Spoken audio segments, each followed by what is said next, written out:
Welcome back to PrimusTech. I'm your host, Primus, and this is part 2 of the retro restoration of the Fry's Great Quality 7000. In the last episode, we disassembled the machine, and we are ready to move the internals to a new home. More specifically, they will now inhabit a Coastline Micro Thresher Series case. The case, which I bought from a local thrift store, is a mid-tower ATX form factor, so it should more than suffice. When I bought it, I thought I had grabbed a complete system due to its heft.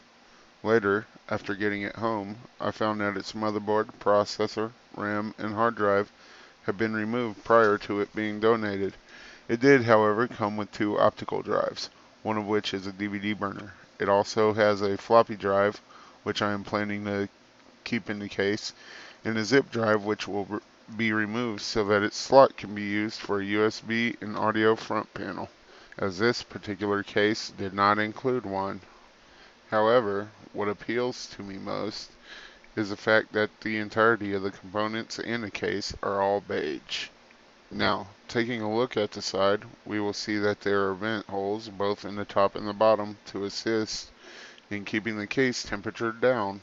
There's also plenty of blank space if we want to mod the case at a later date. Most likely, we'll be putting a window here. At the rear of the case, you will see that it came with a SCSI controller card, a USB card, a modem, and the standard ATX back plate. There's also a power supply here, but I don't trust it, so we'll be replacing it with a different power supply that I currently have. Now, we're going to have to turn the case back around so that we can remove the front panel. The case has a toolless design for easier access, should you choose to go that route. At the top of the front panel, there is a plastic peg on the inside that goes through a small hole, keeping the side panel in place. It actually took me a minute when I initially attempted to open it to figure it out, as a previous owner had made use of the screw holes at the back that traditionally hold a side panel in place. As you can see, the chassis itself is fairly clean, with few signs of its age. It appears to be constructed of steel, and its weight tells me that it's a fairly high quality, relatively speaking. Now here we have our status lights as well as our reset button, with our power button up and to the right. The front panel itself is a high quality injection mold from what I can tell. There are 3 5 1/4 drive bays with one of them spare, and there's a CD player on the bottom and a DVD burner on the top. Also, if you take a closer look, you'll see that all of the drive bays are on sled systems, making this a completely toolless design, as I said before. Turning the case back around to the side, we merely have to tilt out the side panel and pull it up in order to gain access to the interior. Now, for a bit of time lapse to get us through the deconstruction. As you will see, we have a bit of work ahead of us.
On the inside bottom of the case, there's a label for one of Intel's OEM alphabet soup motherboards, presumably the one that made the heart of the previous computer. The AGP4X connector was a limitation of the chipset, as was the bus speed of this ATX form factor motherboard. Looking back on this period in computing, you would see that it's the third-party chipset creators that made the most innovations, having faster disk transfer rates as well as expansion slot rates. The good thing about this board is that Intel took advantage of the real estate, adding multiple slots for expansion as well as many of the basic features that we take for granted today. However, in the end, when all is said and done, you can see the lack of in-house support for these processors on these motherboards. Eventually, however, through acquisition and mergers, you would see that both Intel and AMD eventually got their acts together.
And here we have it, the internals of a great quality 7000 housed in a Thresher Series ATX case. The added room will allow for better cooling and additional modifications. We'll soon be adding a window to the side panel, our front panel ports, and a better cooling solution for our processor, amongst other things. However, our next steps are getting 98 and XP installed. That will happen in our next episode. Until then, this is Primus, signing off for PrimusTech. May all your dreams be in digital.